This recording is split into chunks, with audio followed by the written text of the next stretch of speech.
जीतने का जश्न है तो वहीं दूसरी तरफ विनेश फोगाट जो कि लगातार चर्चा में है। विनेश फोगाट की अपील पर सीएएस में सुनवाई पूरी हो गई है। सीएएस में 3 घंटे तक मामले की सुनवाई चली। सीएएस अब किसी भी वक्त इस मामले को लेकर फैसला सुना सकता है। हरीश साल्वे ने विनेश की तरफ से दलीलें दी हैं। हरीश साल्वे जो कि वरिष्ठ वकील हैं और काफी बेहतर तरीके से अपनी दलीलें देने के लिए जाने जाते हैं। ऐसे में विनेश फोगाट की अपील पर सीएएस में सुनवाई हुई और 3 घंटे तक चली सुनवाई में हरीश साल्वे की तरफ से, विनेश की तरफ से तमाम वो दलीलें रखी गई हैं जो विनेश फोगाट का पक्ष सामने रखें, क्योंकि अकेले विनेश फोगाट नहीं, भारत के ही लोग नहीं बल्कि इंटरनेशनल लेवल पर खेलने वाले जो गोल्ड मेडलिस्ट एथलीट्स हैं, रेसलर हैं, वो भी अब सपोर्ट में उतर आए हैं और उनका भी ये कहना है विनेश को सिल्वर मेडल कम से कम मिलना चाहिए। अगर आप फाइनल नहीं भी खेलने देना चाहते तो फिर सिल्वर मेडल के हकदार विनेश फोगाट हैं। मनोज जी मेरे साथ में है। मनोज जी, सीएस की तरफ सभी की निगाहें हैं। 3 घंटे तक ये जो सुनवाई चली है, क्या दलीलें हरीश साल्वे की तरफ से दी गई और कब तक माना जाए कि फैसला सामने आ जाएगा?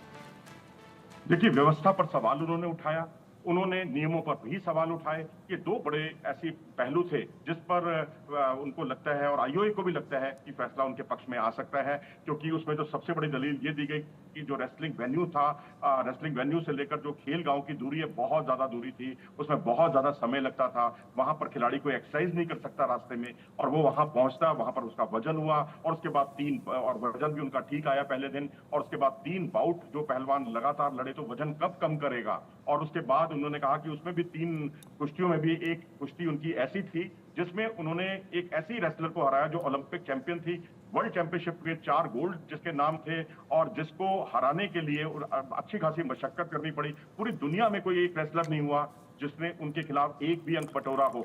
82 अंक उन्होंने जो है 82 कुश्तियां उन्होंने लगातार जीती थी, उसको विनेश फोगाट ने हराया, तो उसे कैसे आप दरकिनार कर सकते हैं। और दूसरा, उन्होंने जो है नियमों को चुनौती दी। उन्होंने कहा कि जो मसल मास है, उन्होंने कहा, डॉक्टर की रिपोर्ट भी उन्होंने दिखाई कि मसल मास का बढ़ना बहुत साइंटिफिक कारण होता है जिसमें वजन बढ़ता ही बढ़ता है। इससे ना सिर्फ विनेश को बल्कि दुनिया भर के सभी पहलवानों को परेशानी का सामना करना पड़ता है। अब जैसे अमन सहरावत का थोड़ी देर पहले हम जिक्र कर रहे थे, उनका भी वजन तकरीबन 1.5 पौने 2 किलो ज्यादा था। उन्होंने भी बहुत मेहनत की और रात 12 बजे से लेकर सुबह 4 बजे तक वो जिम में ट्रेनिंग करते रहे। तो ये जो कोचेस हैं इसको बहुत सामान्य चीज मानते हैं कि ऐसा होता है, अक्सर होता है, लेकिन इस व्यवस्था को बदलना बहुत जरूरी है। ये हरीश साल्वे का सबसे बड़ा तर्क था।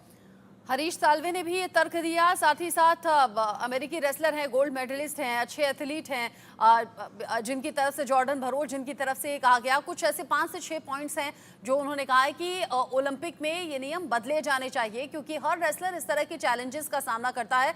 साथ ही साथ विनेश फोगाट को सिल्वर मिलना चाहिए, ये 140 करोड़ हिंदुस्तानी भी कह रहे हैं और इंटरनेशनल लेवल पर खेलने वाले जो एथलीट्स हैं उनकी तरफ से भी ये कहा जा रहा है। मनोज जी, बहुत शुक्रिया आपका। नजर आप बनाए रखिएगा सीएस